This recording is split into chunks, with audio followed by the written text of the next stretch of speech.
Salam sejahtera Malaysia, terima kasih kerana menonton video-video dalam channel ini. Sebelum kita mula, jangan lupa untuk tekan tombol subscribe, share, like dan komen. Let's go! Salam sejahtera dan salam perpaduan kepada seluruh rakyat Malaysia. Berita seterusnya, Mat Hassan nafi bakal dipecat kerana tak ngam dengan Anwar. Berita penuh, Menteri Pertahanan Muhammad Hassan menafikan dakwaan yang tular di media sosial bahawa dia akan dipecat daripada jawatan itu setelah didakwa tidak lagi sehaluan dengan Perdana Menteri Anwar Ibrahim.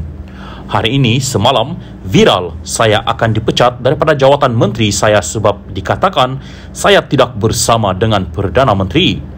Mangkuk-mangkuk ini tak tahu daripada semua Kementerian Pertahanan yang paling banyak mendapat peruntukan khas daripada PM.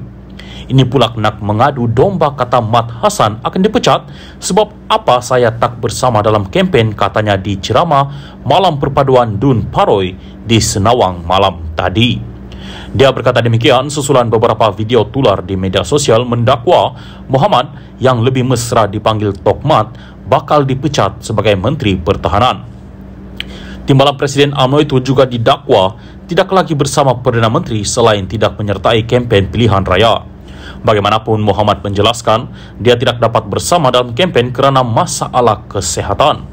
Saya demam 4 hari, 40 darjah. Jadi janganlah mengadu domba macam-macam mengata saya, katanya di hadapan lebih 200 hadirin. Sebelum ini dilaporkan Muhammad yang juga calon BN Dun rantau dijangkiti virus influenza dan diarahkan oleh doktornya untuk berehat dalam tempoh 2 minggu 3 hari daripada menyertai kempen pilihan raya. Ketika ditanya, Muhammad tidak memberitahu sama ada akan mengambil tindakan undang-undang terhadap pihak yang menyebarkan dakwaan tersebut. Salam sejahtera dan salam perpaduan kepada seluruh rakyat Malaysia. Berita panas hari ini dipetik daripada Malaysia Kini bertajuk, Sanusi tak muncul berceramah kerana perlu berehat. Berita penuh, Menteri Besar sementara Kedah kelihatan cuba mengundurkan kabar-kabar angin yang mengaitkan dia dengan isu ancaman keselamatan seperti diumumkan salah seorang ahli Parlimen PAS malam tadi. Menurut Muhammad Sanusi MD Nor, sehari 2 ini dia perlu memenuhi pelbagai jadual yang ketat termasuk melakukan perjalanan jauh dari Kedah ke Kuala Lumpur. Keadaan itu, katanya, menyebabkan dia tidak dapat hadir pada program yang sudah disusun terlebih awal. Saya perlu hadir mesyuarat PAS Pusat dan beberapa mesyuarat lain di Kuala Lumpur. Saya pergi dengan kereta dan balik sampai lewat.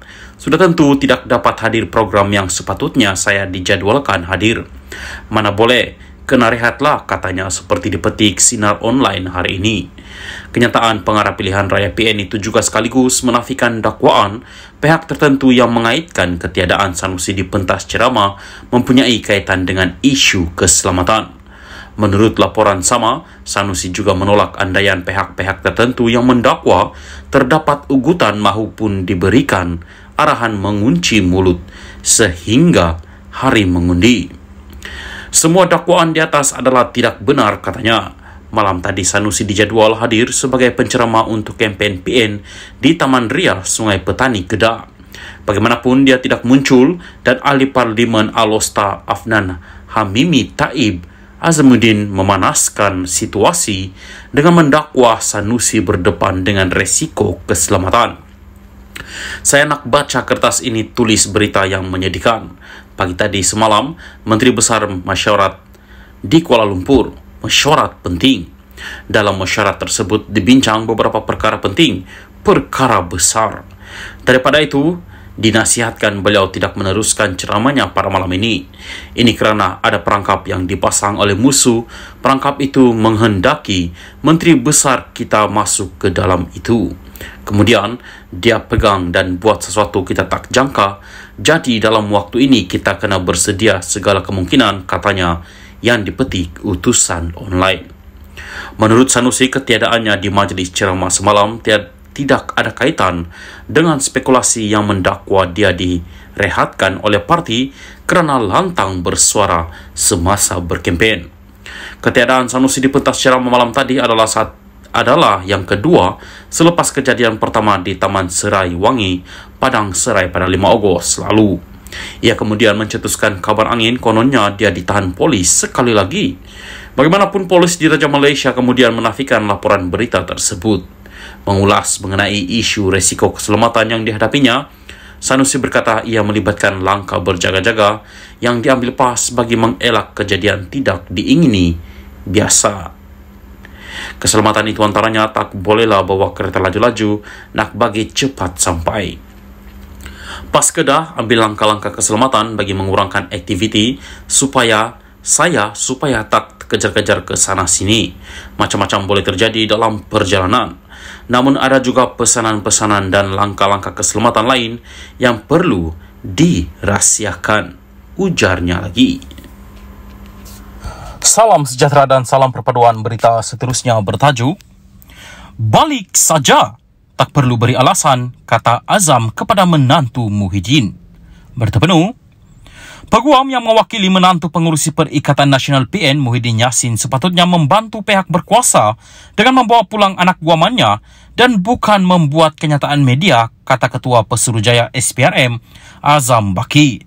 Bagi Muhammad Adlan Berhan pula yang berada di luar negara dan menafikan melarikan diri, Ketua Badan Anti Rasuah itu berkata, balik saja, tak perlu beri begitu banyak alasan.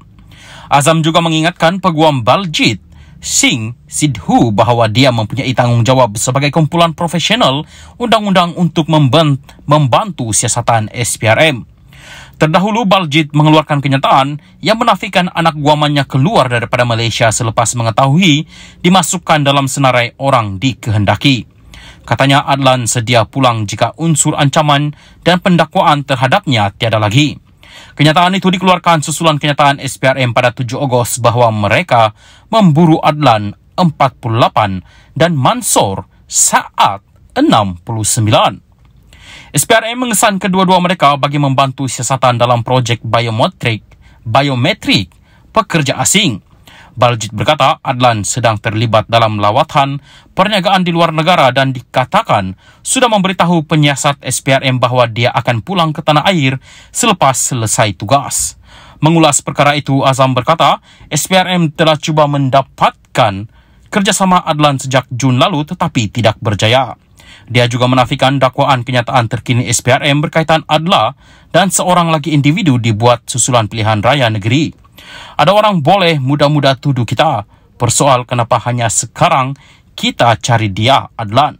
Kita hubungi dia sejak Jun. Sekarang sudah Ogos. Tiap kali pegawai saya telefon dia beri alasan akan balik tetapi tak laksanakan.